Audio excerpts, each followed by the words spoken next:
March 2, 1943. Japan loaded 6,900 elite soldiers onto 8 transport ships bound for New Guinea, seasoned veterans ready to fight for a critical airbase.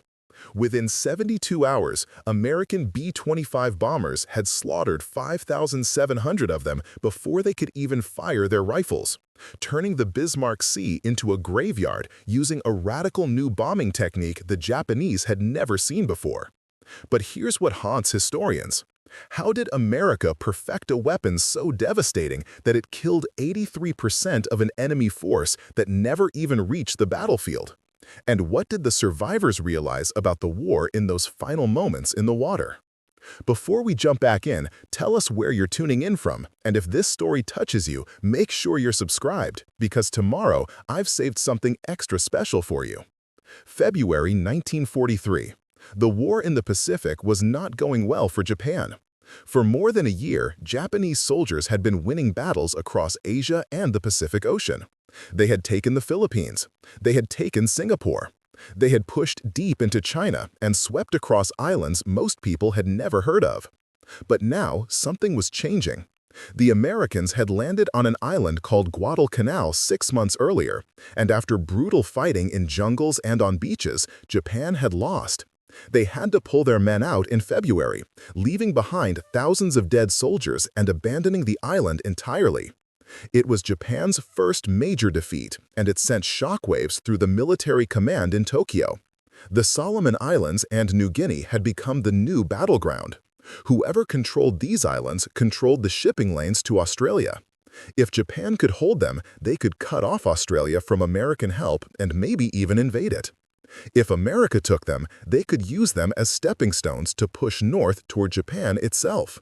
So these jungle islands, these little dots on the map that nobody back home could pronounce, suddenly mattered more than anyone had imagined. And right in the middle of this fight was a place called Lae on the northern coast of New Guinea. Lae had an airbase. Whoever held Lae could send bombers and fighters across the region. The Japanese held it, but barely. American and Australian forces were pressing closer every day, and the soldiers defending Lae were running low on supplies, ammunition, and men. Within Tokyo, the generals looked at their maps and made a decision. They would send reinforcements. Not just a few hundred men, but thousands. They would load up transport ships with an entire division of troops, along with food, weapons, and ammunition, and send them from Rabaul to Lae. Rabaul was Japan's biggest base in the South Pacific, a fortress on the island of New Britain with multiple airfields and a deep harbor protected by volcanoes. From Rabaul to Lae was about 500 miles across a body of water called the Bismarck Sea. The plan seemed simple enough. Load the men onto ships, surround the transports for protection, and make the voyage in about 3 days. The weather forecast said there would be clouds and maybe some rain. Perfect. The clouds would hide them from American reconnaissance planes. The soldiers chosen for this mission were not new recruits. They came from the 51st Division, battle-hardened veterans who had fought in China and Manchuria. These were men who knew how to survive in jungles, how to dig trenches, how to fight with rifles and bayonets. Many of them were in their 20s and 30s, some were teenagers. They wrote letters home before boarding the ships, the kind of letters soldiers write when they know they might not come back. They told their families they were proud to serve the emperor. They said they hoped to bring honor to their villages. Some tucked photographs of their wives and children into their uniforms. Others carried small charms from temples or shrines. On February 28, 1943, the convoy assembled in Rabaul's harbor. 8 large transport ships sat low in the water, packed with 6,900 soldiers and tons of supplies. Around them formed a protective ring of 8 destroyers, sleek warships bristling with guns and torpedoes. The destroyers were supposed to shoot down any American planes that came close and depth charge any submarines that tried to attack. Japanese naval commanders felt confident. They had done convoy runs like this before. Yes, the Americans had planes, but high-altitude bombing rarely hit moving ships. The bombers would drop their payloads from thousands of feet up, the ships would turn and dodge, and most of the bombs would splash harmlessly into the ocean. That was how it had always worked. The soldiers climbed aboard the transports and settled into cramped compartments below deck. There was not much room. Men sat shoulder to shoulder on benches or on the floor, their rifles stacked nearby, their packs stuffed with everything they would need once they landed. The air smelled like sweat and engine oil and the salt of the sea. Some men tried to sleep. Others talked quietly, making jokes to hide their nerves. A few played card games or wrote more letters they hoped to mail once they reached Leh. Above them, the ship's engines rumbled to life. On the morning of February 28th, the convoy steamed out of Rabaul Harbor and turned west toward New Guinea. For the first day, everything seemed fine. The weather was overcast, just as predicted. Thick clouds hung low over the water, and visibility was poor. The soldiers could hear the waves slapping against the hull and feel the ship rolling gently beneath them. Some got seasick and stumbled to the railings. The destroyers maintained their positions around the transports, their lookouts scanning the skies. Radio operators listened for warnings. Officers checked their watches and calculated how much longer until they reached Leh. Above them, the ship's engines rumbled to life. On the morning of February 28th, the convoy steamed out of Rabaul Harbor and turned west toward New Guinea. For the first day, everything seemed fine. The weather was overcast, just as predicted. Thick clouds hung low over the water, and visibility was poor. The soldiers could hear the waves slapping against the hull and feel the ship rolling gently beneath them. Some got seasick and stumbled to the railings. The destroyers maintained their positions around the transports, their lookouts scanning the skies. Radio operators listened for warnings. Officers checked their watches and calculated how much longer until they reached Leh. But something they did not know was already happening. On March 1st, an American B-24 bomber on a routine reconnaissance patrol spotted the convoy through a break in the clouds. The pilot radioed back to Port Moresby, the Allied air base in southern New Guinea. The message was brief but urgent. Large Japanese convoy heading west through the Bismarck Sea, multiple transports, heavy destroyer escort. Within minutes, American and Australian commanders were gathering in operations rooms, spreading maps across tables, and making plans. They had bombers, they had fighters, and they had something else, something new that the Japanese had never seen before. They had been practicing a tactic for months, modifying their B-25 Mitchell bombers in ways that seemed almost crazy. Now they would get to test it against a real target. Below deck on the transport ships, some soldiers thought they heard the distant drone of aircraft engines overhead on March 1st, but officers told them it was nothing to worry about, just reconnaissance. The Americans always sent scouts. It did not mean anything. The convoy kept moving west through choppy seas under gray skies. The men tried to rest. They had no idea what was coming. March 2nd, 1943 dawned gray and cold over the Bismarck Sea. The Japanese convoy was now 2 days into its journey, and the soldiers below deck had settled into an uncomfortable routine. They ate rice from metal bowls. They checked their weapons for the 100th time. They tried to ignore the smell of vomit from men who could not handle the rolling of the ships. Some managed to sleep sitting up with their heads against the bulkheads. Others stared at nothing and thought about what waited for them at Leh. They expected jungle fighting, probably an amphibious landing under fire, maybe digging in against American artillery. What they did not expect was what happened next. Around mid-morning on March 2nd, the sound came first. A distant rumble that grew louder and louder until it filled the air like thunder that would not stop. The soldiers looked up at the ceiling of their cramped compartments. Some stood and moved toward the ladders that led to the deck. Officers shouted for them to stay below, to remain calm, but the roar kept growing. Then came a new sound, a screaming howl of engines dropping low, and suddenly the entire ship shuddered as if it had been punched by a giant fist. Machine gun fire ripped across the deck above them. Not the slow pop, pop, pop of rifles, but a continuous tearing sound like fabric being shredded at impossible speed. Men screamed. Alarm bells started ringing. The ship lurched hard to one side. What the soldiers could not see, trapped below deck, was a sight that would have frozen their blood. American B-25 Mitchell bombers were coming in at wave-top height, so low that their propellers seemed to almost touch the ocean. These were not normal bombers flying at 10,000 or 20,000 feet like the Japanese expected. These planes were roaring in at 10 to 15 feet above the water, close enough that sailors on the destroyer decks could see the faces of the American pilots through the cockpit glass. And the front of each B-25 had been transformed into something terrifying. 8 50-caliber machine guns pointed straight forward from the nose, 4 on each side. When those guns opened fire, they sent out a wall of bullets that could saw a man in half. The first pass caught the Japanese completely off guard.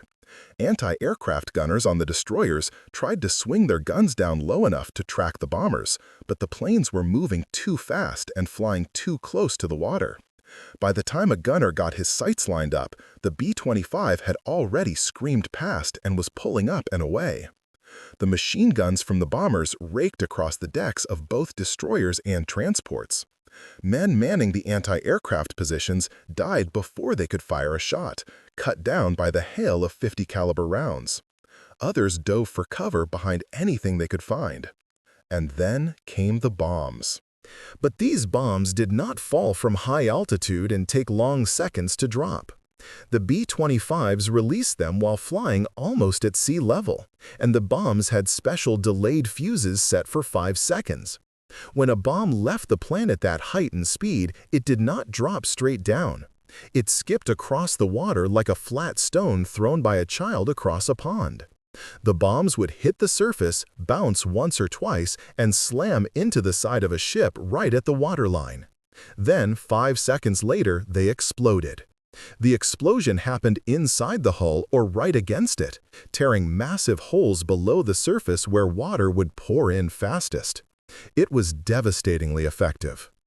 The first transport took a bomb to its midsection. The soldiers inside heard a clang like a giant hammer hitting metal, and then the world exploded. The blast tore through bulkheads and sent shrapnel flying in all directions. Men were thrown against walls. Lights went out.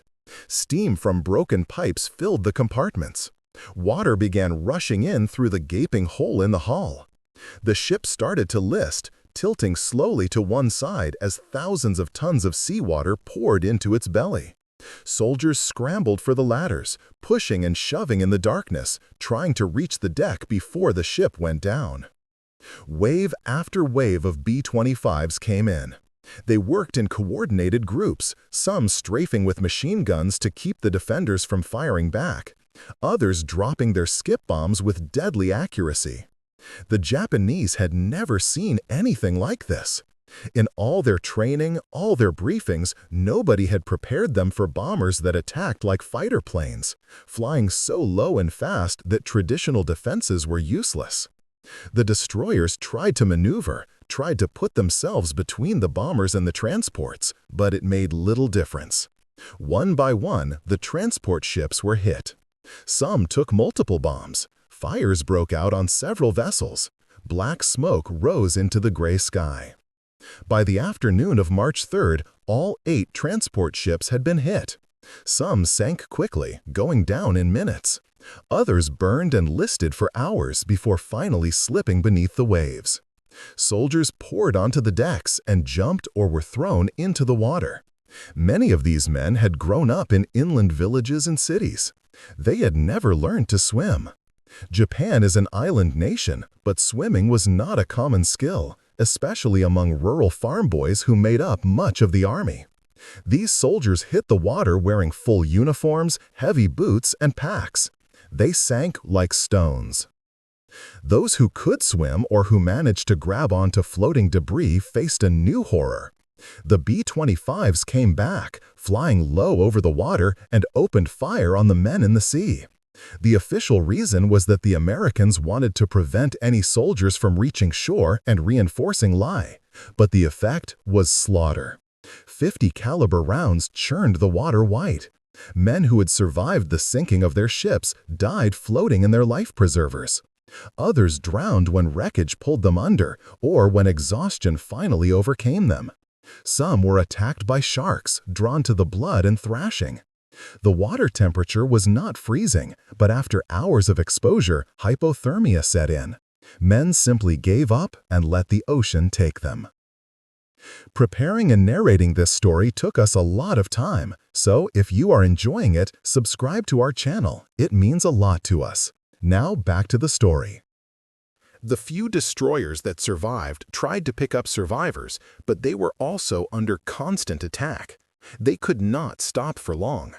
They pulled a few hundred men from the water and then had to run, racing back toward Rabaul with American planes still hunting them. Behind them, the Bismarck Sea was littered with wreckage, oil slicks, and bodies. Of the 6,900 soldiers who had left Rabaul just days before, somewhere between 5,500 and 5,700 were dead. Most had drowned. Almost none had fired their weapons in combat. The survivors floated in the oil-slicked water and clung to pieces of wood, to empty crates, to anything that would keep them from sinking. Some held on to the bodies of their dead friends because even a corpse could provide buoyancy. The sun had broken through the clouds now, and it beat down on them without mercy. Salt water stung their eyes and filled their mouths when waves washed over them. Their uniforms were soaked and heavy. Their boots had filled with water. Many had already kicked them off, letting them sink into the darkness below. The lucky ones had managed to grab life preservers before their ships went down. The unlucky ones treaded water until their legs stopped working. In those hours floating in the Bismarck Sea, waiting to be rescued or to die, something broke inside the men who survived. They had been told their entire lives that the Japanese warrior spirit was superior. They had been taught that Americans were soft, that they loved comfort too much to be truly dangerous, that they would collapse when faced with soldiers who were willing to die for their emperor. The propaganda had been constant and loud. Japan would win because Japanese soldiers had discipline and honor and were not afraid of death. America would lose because Americans valued their own lives too much and would surrender when things got hard. But floating there in the water, surrounded by the dead, the survivors had to face a truth that shattered everything they believed. The Americans had not fought them with spirit or honor or courage. The Americans had fought them with machines.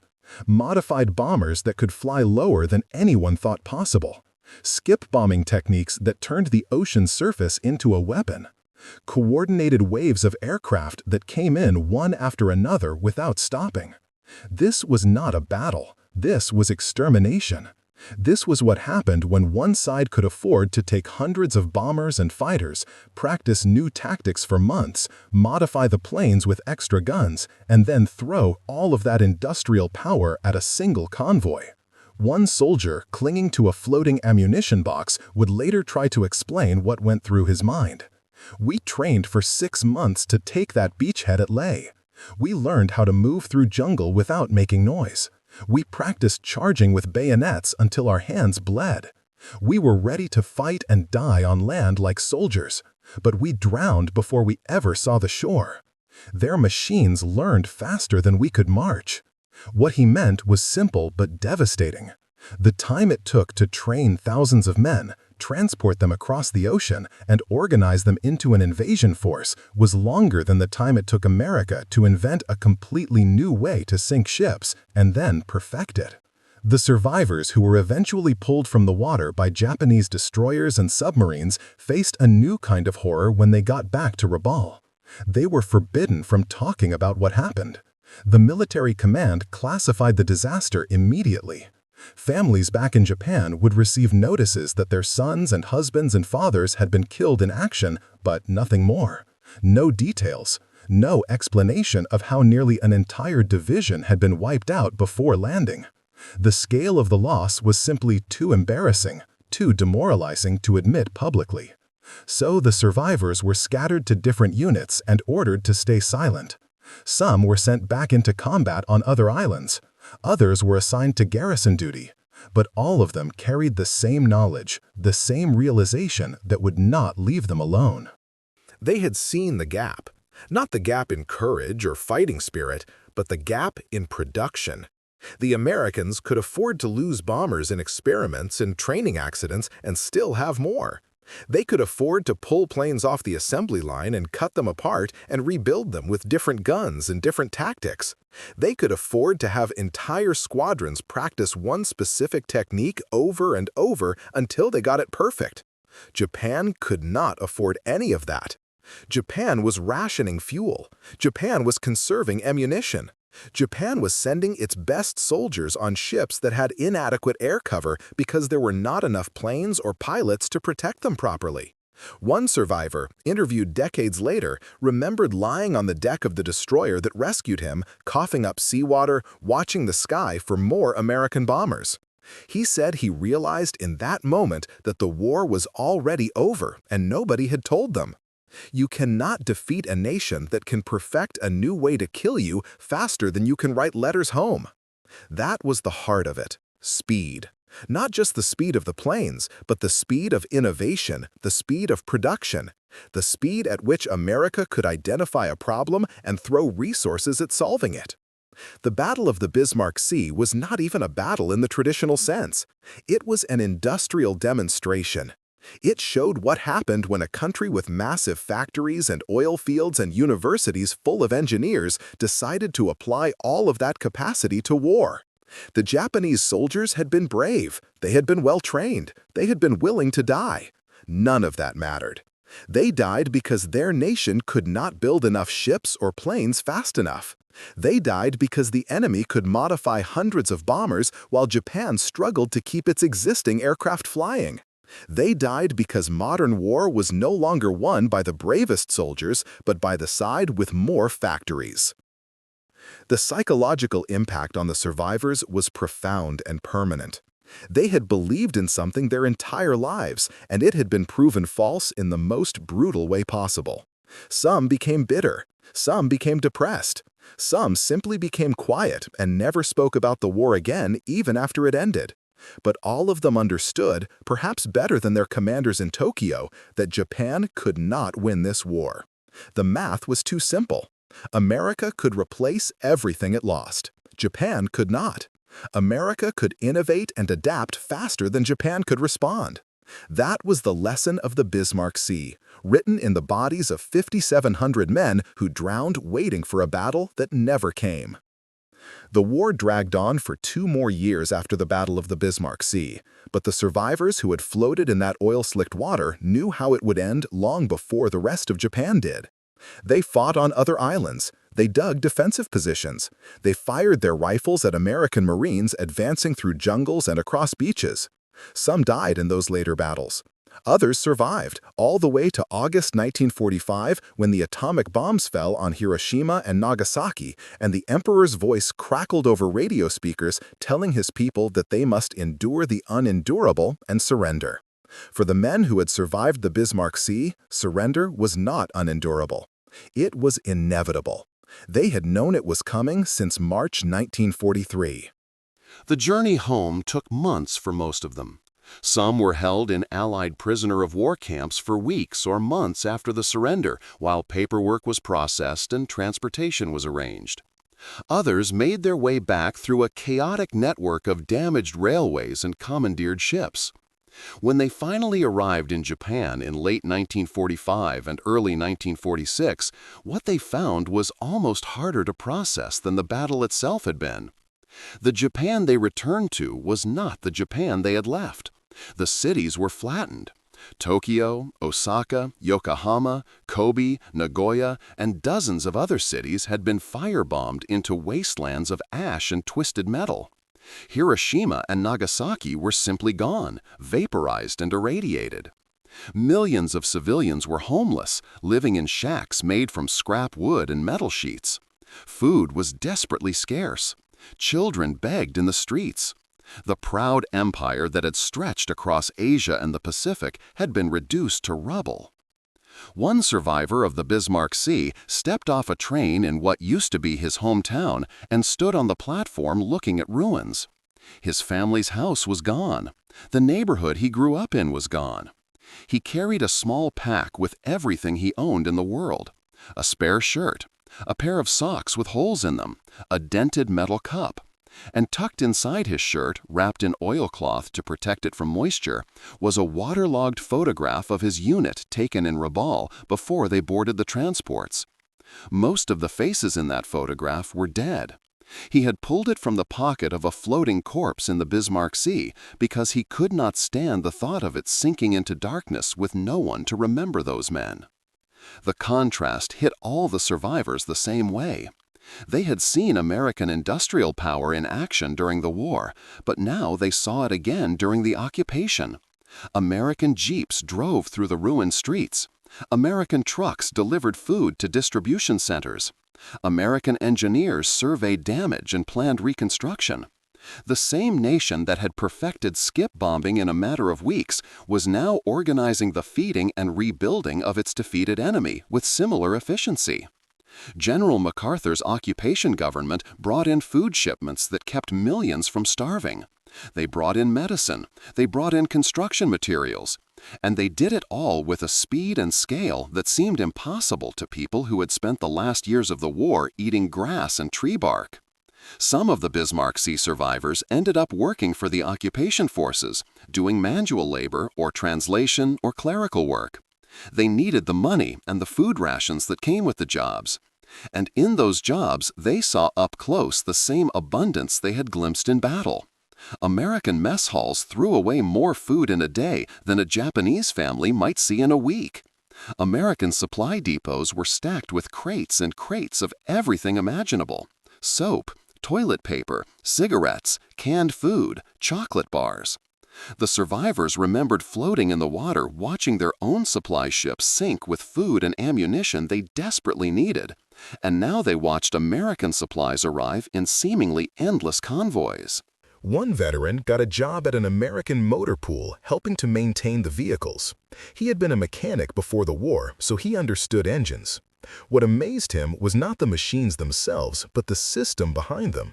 When a Jeep broke down, the Americans did not try to rebuild the broken part like the Japanese army had done. They simply pulled out a new part from inventory and installed it. The broken part went into a bin to be shipped back to a depot somewhere. Everything was standardized. Every bolt and screw and wire was the same across thousands of vehicles. That meant any mechanic could fix any vehicle with parts that were always available. It was the same principle that had made the skip bombing work: standardization, mass production, interchangeable parts, the ability to scale up any operation to whatever size was needed. But what haunted the Bismarck Sea survivors more than anything was not the abundance or the machines. It was kind. American soldiers were not the monsters the propaganda had described. They gave chocolate to Japanese children. They helped old women carry heavy loads. They set up medical clinics that treated Japanese civilians for free. This was not the behavior of soft, weak people. This was the behavior of people who had won so completely that they could afford to be generous. The same industrial capacity that had killed 5,700 men in 3 days was now being used to rebuild the country those men had died trying to defend. It was almost too much to understand. One survivor tried to explain it to his wife years later. He told her about floating in the Bismarck Sea, surrounded by the dead, watching B-25s fly past so low he could see the rivets on their wings. He told her about coming home to find their city destroyed by B-29s, the bigger brothers of those B-25s.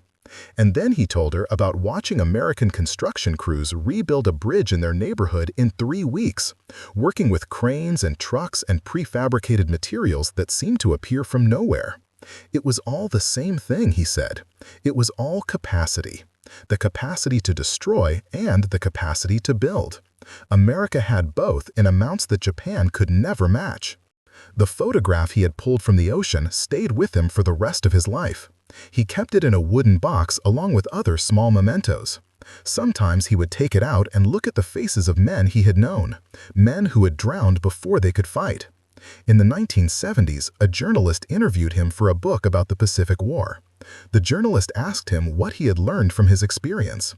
The veteran thought for a long time before answering. He said, "At the Bismarck Sea, I learned the war was already over. We just did not know it yet. You cannot defeat a nation that can perfect a new way to kill you faster than you can write letters home." That was the real lesson of the Bismarck Sea. And it was a lesson that shaped how survivors viewed the rest of their lives and how they raised their children.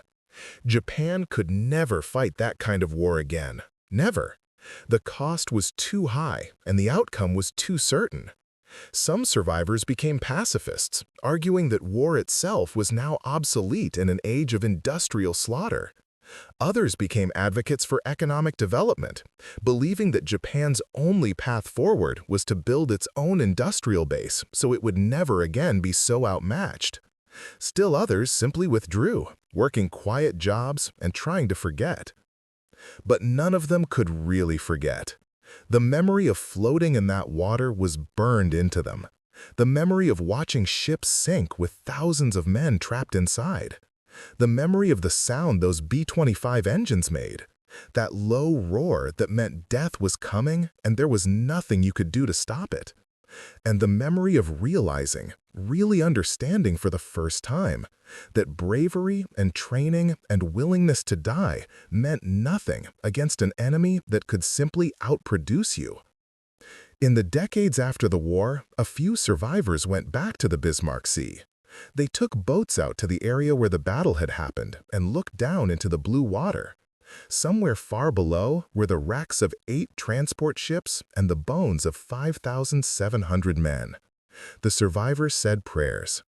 They threw flowers into the water. They stood in silence. And they thought about what those men had carried with them to the bottom. Letters they never sent. Photographs of people they would never see again. Rifles that were never fired. Dreams of battles they would never fight. One of those survivors, standing on the deck of a boat in 1968, 25 years after the battle, said something that stayed with the others who were there.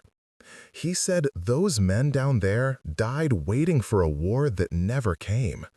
They died in a different kind of war, one where the battlefield was an ocean and the enemy was a machine. The world had changed and nobody told them. Nobody told any of us. That was the legacy of the Bismarck Sea. It was a turning point where old ideas of war died along with the men in the water. Courage alone was not enough. Training was not enough. Willingness to sacrifice was not enough. Modern war required industrial capacity, technological innovation, and the ability to adapt faster than your enemy. Japan had learned that lesson at terrible cost. The 5,700 men who drowned in March 1943 were the price of that education, and their deaths taught the survivors something they would never forget. In the age of industrial warfare, the nation with the most factories wins. Everything else is just details. Up next, you've got 2 more standout stories right on your screen. If this one hits the mark, you won't want to pass these up. Just click and check them out. And don't forget to subscribe and turn on the notification bell so you don't miss any upload from us.